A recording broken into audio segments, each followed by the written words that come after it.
mengizinkan hal yang buruk terjadi pada orang-orang yang baik sebenarnya. Nah, itu seringkali yang jadi pergumulan-pergumulan kita, dan ini relevan karena kita dalam perjalanan hidup kita sebagai orang percaya, kita akan menjumpai hal-hal seperti ini. Entah itu terjadi pada orang lain atau terjadi pada diri kita sendiri.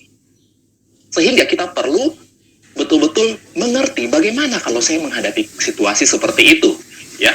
Nah, ketika Allah diam, mungkin bagi orang ateis, orang yang tidak percaya Allah, mereka melihat bahwa oh, Allah bukan diam, tapi memang Allah nggak ada, ya.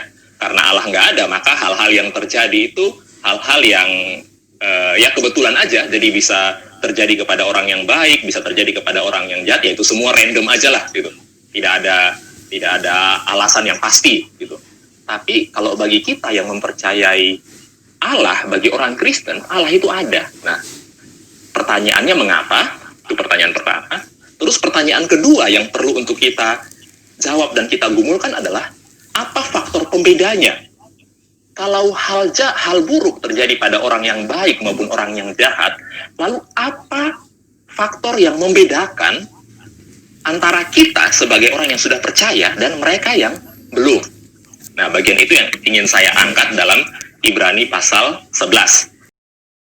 Iman adalah dasar dari segala sesuatu yang kita harapkan dan bukti dari segala sesuatu yang tidak kita lihat. Nah, ayat ini ayat yang penting. Ayat ini pembuka dari sebuah kisah lebih lanjut tentang tokoh-tokoh iman.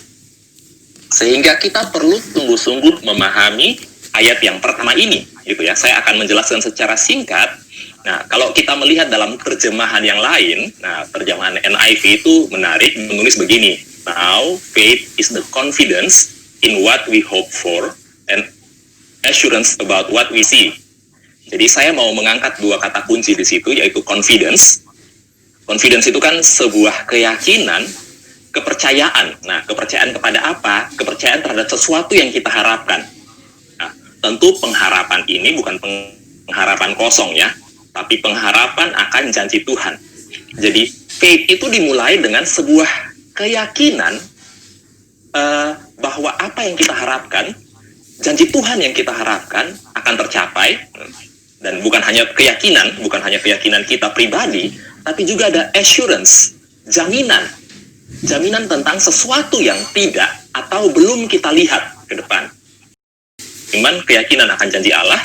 Terus di dalam keyakinan itu ada jaminan bahwa janji Allah itu pasti tergenapi.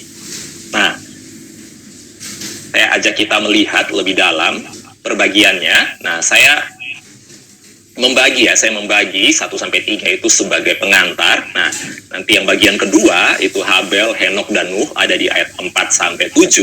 Terus bagian ketiga itu tentang Abraham, ada ayat 8-19. Terus bagian keempat ada Ishak, Yakub, dan Yusuf, itu di ayat 20 dan 22.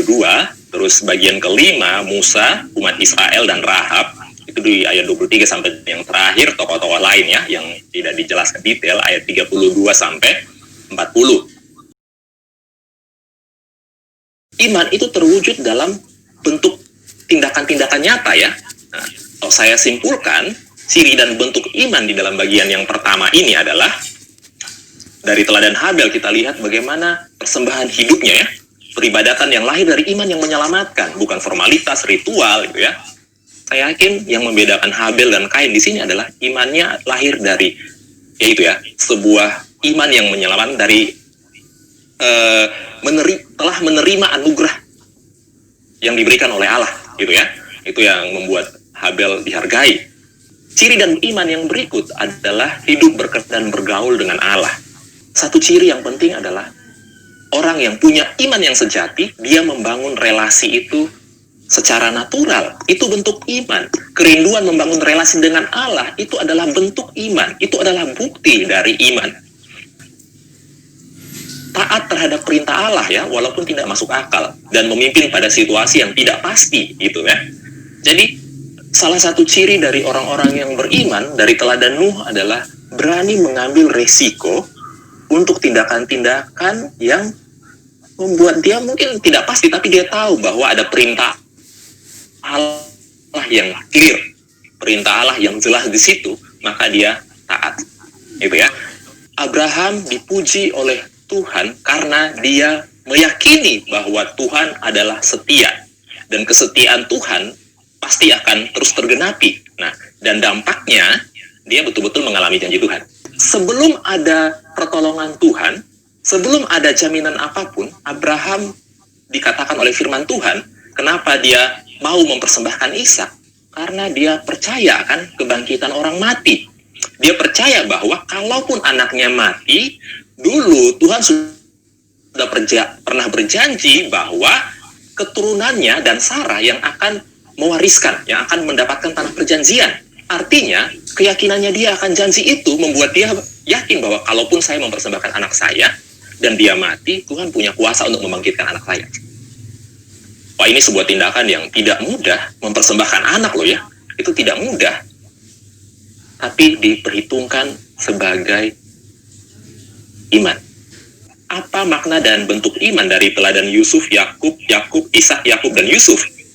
Yaitu kesadaran bahwa pengharapan dan jaminan masa depan bersumber dari Allah, bukan pada kekuatan kita, bukan pada kenyamanan kita, bukan pada kondisi orang tua yang nyaman, bukan ketika situasi daerah, situasi Indonesia nyaman, tapi di dalam kondisi yang buruk sekalipun, kondisi yang paling menderita sekalipun, pengharapannya adalah kepada Allah.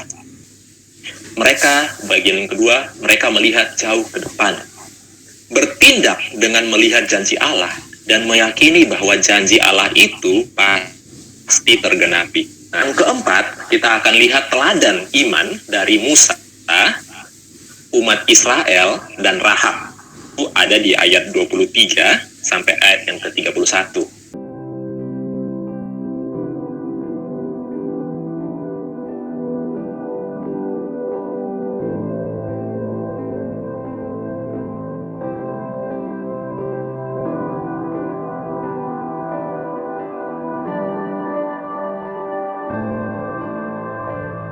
Makna dan bentuk iman yang bisa kita pelajari dari tokoh-tokoh ini apa? Saya bagi dalam 5 poin ya. Yang pertama, keberanian mengambil resiko karena melihat pengharapan yang jauh lebih besar di dalam Allah. Ini mirip ya. Jadi baik dari Musa, baik Rahab, mereka menunjukkan contoh bagaimana ketika punya pengharapan yang jauh lebih besar, mereka siap untuk mengambil risiko. Mereka siap untuk meninggalkan kenyamanan. Itu di poin yang kedua. Melihat janji dan pengharapan di dalam Allah jauh lebih indah. Yang ketiga, mereka melihat kepada Kristus, Sang Domba Paskah, yang akhirnya melewatkan mereka dari kebinasaan. Itu ya, Musa merayakan Paskah, itu sekali lagi simbol kepada Kristus. Bahwa Kristus nanti akan datang dan menyelamatkan bangsa itu ketika kita memandang kepadanya. Nah, contoh ini juga menunjukkan bagaimana umat Tuhan ditolong ya di masa-masa kesesakan ketika mereka terjepit antara Laut Berau dan tentara orang Mesir, dan akhirnya Tuhan menunjukkan pertolongan yang dahsyat. Dan yang lebih luar biasa dalam kisah Rahab, mereka terlibat dalam rencana agung penyelamatan Allah. Jadi ini contoh orang-orang yang mereka mengalami janji Tuhan secara nyata ya. Tapi tidak semua tokoh iman mengalami janji Tuhan secara nyata. Ada tokoh-tokoh lain, kalau rekan-rekan baca di ayat yang ke-35 sampai ayat yang ke-38, ada tokoh-tokoh lain yang justru karena imannya menderita. Kok ini sama-sama punya iman? Tapi sebagian orang menerima janji nyata pertolongan Tuhan, mengalami dan melihat Tuhan bertindak, tapi tokoh-tokoh lain justru teraniaya karena iman mereka. Lalu apa faktor pembeda antara mereka yang percaya dan mereka yang tidak percaya? Faktor pembedanya adalah iman. Apakah janji Tuhan itu tergenapi maupun tidak? Iman yang akan membuktikan itu, dan kalau teman-teman punya iman, teman-teman akan terus setia sampai akhir. Teman-teman akan menjadi saksi-saksi iman. Ketika kita mengalami Allah yang tidak menolong, Allah yang sepertinya diam, satu hal yang bisa kita percaya adalah Allah punya rencana yang jauh lebih baik, something better for us.